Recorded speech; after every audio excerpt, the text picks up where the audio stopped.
recording just a little bit. I wanna be the best in the game, invest in my name. Check no restraints, I'm obsessed with the pain. I ingest, I retain, assess and I change. Possessed by the thought I'll be free one day from society's restraints. Money, clout and fame, mud, disease, a plague. We all love to hate, have to play the game, have to make a name. All our insecurities are on display. This is war with the enemy, think that it was meant to be. Living in a time where disease is on every screen. I won't let them fester me, I know most are festering. Negativity is a plague. What's up, everyone? This is Matt, Squeaky Clean Air. Today we're doing an Audi S4, and Audis in general, people are super afraid of doing bags on Audi and air suspension. It's pretty complicated suspension, but to be honest with you guys, if you've ever worked on a 10th gen Civic Type R, that's, pardon my French, beep beep beep complicated, because hopefully I do another one of these days, but I don't know. I did my friends from Ottawa, and the front suspension was just a disaster with like a tie rod and a tie rod and a tie rod. So if you think that the Audi suspension is complicated, I don't think so. A couple things in regards to doing the Audis, the S4s, S5s, and whatnot. Blah blah blah blah blah blah. Obviously, there's different yoke diameters. Okay, it appears that the ones that have the automatic dampness adjustability from the factory, the thickness of the lower mount is 53 millimeters, but it also varies from the different years. But in this particular S4, this is a 2016 S4, I believe, and this one has 53 millimeter lower strap mount because this is the dampness adjustable one. So 53 versus 50 millimeters. Make sure you measure yours before you install them. So that's one thing to consider in regards to doing the Audis. A lot of people crack these, okay, in order to remove these. The easiest way to get around this, don't do it. Leave it as it is.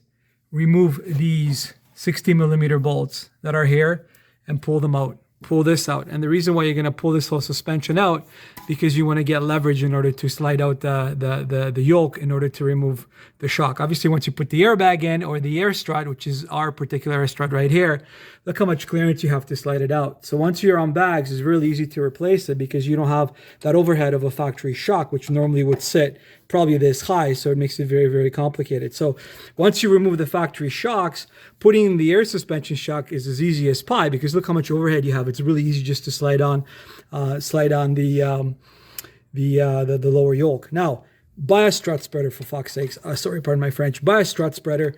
Anytime you're working on Euros, you need a strut spreader, man. Don't use a chisel. Don't use like I don't know, other tools. Buy a freaking strut spreader. I got this kit right here. It's really made my life easier. Not particularly, I'm not trying to promote these guys, performance tool, whatever. But what it is, VW Audi Porsche bit set, okay, triple squares. So you got all the major triple squares that you need to remove things, and you got half-inch drive round bit. That's what you need if you're going to be spreading shocks or struts for all the Euros that you're going to be working with. Mark 7, Mark 6s, Mark 5s, blah, blah, blah, blah, blah, blah, and all the Audis. Get that, because what that's going to do is it's going to spread the yoke over here.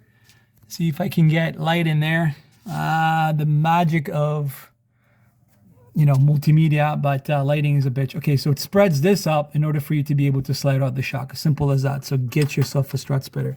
So that's all so far.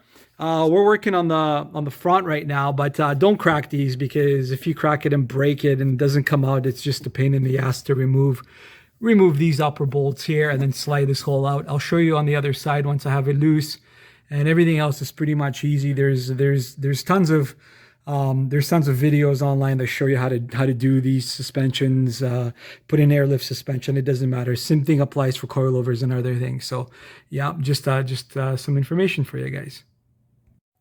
Yeah, so basically there you go. This is how they are loosened. It gives you plenty of space to move everything around. There's the yoke right there, and there's this strut spreader.